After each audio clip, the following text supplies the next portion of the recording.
Okay, so just let's take a check-in on our course framework and see where we are. As I stated in an earlier WIMBA session, the framework for this course is built on how decisions are made and how planning is done in a typical business. So we said that in terms of planning and controlling a lot of the operations, we start with a forecast, and then we go into aggregate planning. And aggregate planning is a way to make sure you have the best and the best type of capacity available for the demand forecast that you have. After you decide on an aggregate plan, and because again, you're looking at aggregate types of products or services, then the master schedule breaks that aggregated demand down to end item level. So for example, if you were forecasting 6 different cell phone models, once you do the aggregate planning step, then you break it down into Model 1, Model 2, Model 3. So at the master schedule level, you have end item demand. It's no longer aggregated. All right, so now we're at the point where we have to look at each item, and then we have to decide how much inventory do we need to store at the end item level. Now again, keep in mind, the more inventory we have, the higher service level we'll have. And I'm going to define service level as the probability that we will fill an order. Unfortunately, the higher our customer service level is, the higher our inventory carrying costs are. So there's a trade-off there at this point, and we have to decide what is the best way to make that trade-off. And so that's what Chapter 12 is all about.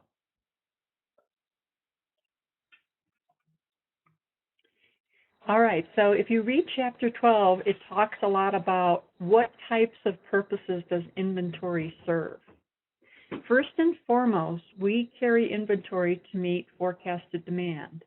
And so again, the reason we have that forecast is it's going to tell us, to some degree of accuracy anyway, how much in terms of products or services we should expect in the coming month.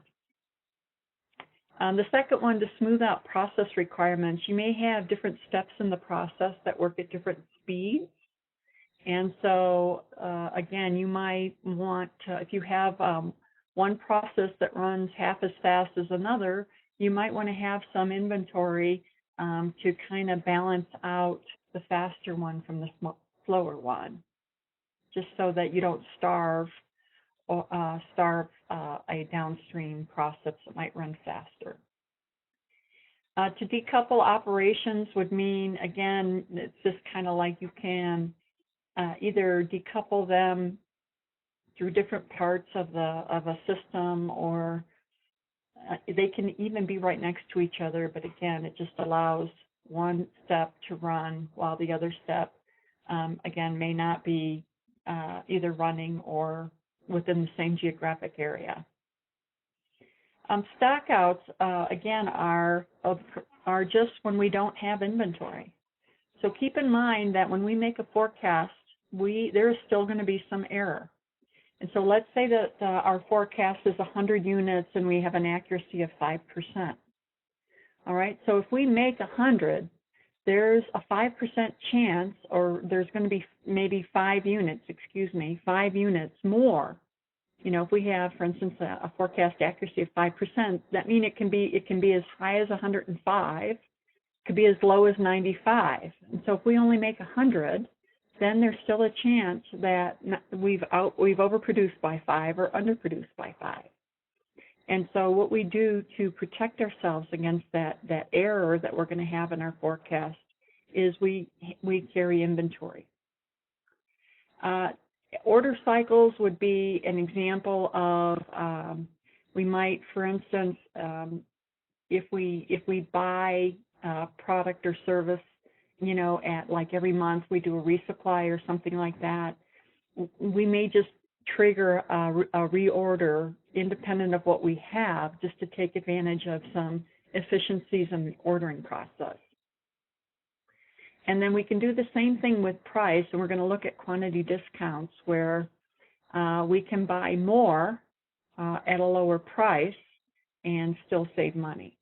Okay, so again, if we expect the price to go up, we might want to buy inventory at a lower or at the current price to save money, or again, just to take advantage of if we buy more, we might be able to get it at a lower price per unit.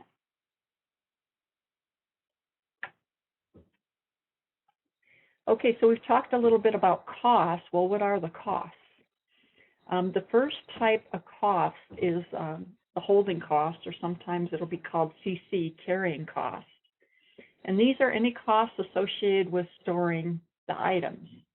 And from an accounting perspective, this includes taxes, depreciation, warehousing, and it also can be opportunity costs, because again, if you have your money tied up in inventory, you're not able to invest it. So there's an opportunity cost for having your money tied up in inventory. The rate at which we hold inventory is called H, and H is in the units of dollars per unit per time. The ordering cost is another cost, and this is any cost associated with ordering and receiving the inventory. So in a big company, if you have a receiving department, or if you have a purchasing department, these would be all the direct and indirect costs associated with those departments, as well as with the product or service that you're ordering. Now, the order rate is called S, big S, and it's in the units of dollars per order. The shortage cost would be any cost associated with either not having the product at all, which is a stock out, or not being able to deliver it in the period that it's ordered, which is a backlog. And so anytime you have situations like that, either the customer waits or they don't get it at all, you're going to potentially have a lost sale, loss of goodwill, late charges, expediting, a whole bunch of things, again, to compensate for that lower service level. And then finally, you have purchase costs. This is just the cost to purchase the inventory. And so this is just the price per unit times how much you buy, which is the demand. So in Chapter 12, we're going to look at two general types of models. The first one is how much to order, and we'll look at the basic EOQ and the quantity discount functions, and then when to reorder, the reorder point models. There are, again, like 4 or 5 of those, and we'll look at each of those as well. Okay, so in terms of understanding just some of the terminology that we're going to be using, the EOQ, it stands for economic order quantity. And so if you look at like how inventory relates, you order, let's say you order milk for the house. Let's say you order your 2 gallons of milk per week. And then over the course of the week, the milk is used, right? So the amount of inventory that you have of milk is going to drop, obviously. And so when it gets too close to zero, oh, it's time to go shopping again, get my 2 more gallons of milk, and again, the cycle continues. So this is what's called a sawtooth diagram. Now, it represents how an order quantity dissipates over time. So the slope of this diagonal line is the demand, all right? So what we're going to do is use the sawtooth diagram to look at how inventory changes over time. Now, the basic assumptions with the EOQ is we're dealing with one product. Demand is known and constant, so is lead time. I'm receiving orders in a single delivery. So again, we're not doing any quantity discount. We don't have any safety stock, you know, that kind of thing. It's a very simplistic type of model. Okay, so let's take a look at our same example here. Let's say the demand for milk is, let's say I need 10 gallons a week. So if I buy, let's just call this 1 gallon down here, all right? So if I buy 1 gallon, and then at the other end, I could buy 10 gallons, okay? So if I buy 1 gallon a week, that means I'm going to have very low holding costs because my holding costs are just going to be, a gallon at a time, versus if I go and order all week, 1 week's worth, I have to go get 10 gallons. So I need a bigger refrigerator to hold 10 gallons. So if we would model our holding costs are going to be really low when our order size is low, and they're going to be really high when our order size is high. All right? So this straight line here, this is holding cost, and this is going to be equal to 2 over 2, which is the average inventory, and then we're going to multiply it by the holding rate. So that's our holding cost. If we take the same example here, again, if we buy 1 gallon versus 10 gallons, let's say the ordering cost then is I have to make 10 trips to the store. Okay, so that's a lot of trips. Versus if I buy only if I buy 10 gallons, then I just have 1 trip to the store. So if we look at how the amount of ordering varies over the quantity, we can see that it starts really high with low order sizes and ends up low with big order sizes. All right. So this kind of exponential looking curve is the order cost. So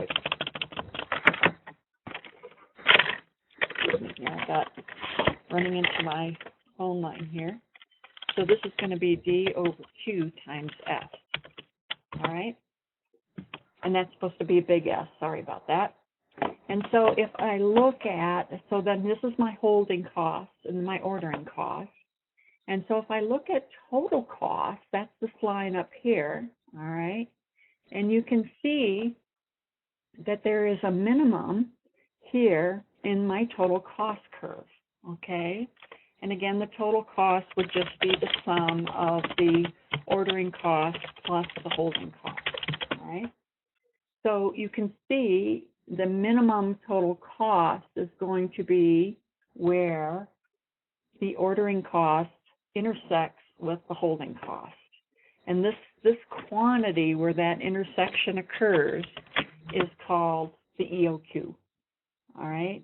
So the EOQ is the quantity that minimizes the sum of the ordering and the holding cost. Okay? And so by definition, the EOQ is going to be equal to the square root of 2 times D times F over H. So that is how you can calculate this economic order quantity that, again, is going to give you the best quantity that's going to minimize the sum of the ordering plus the holding cost. Okay, so here we are.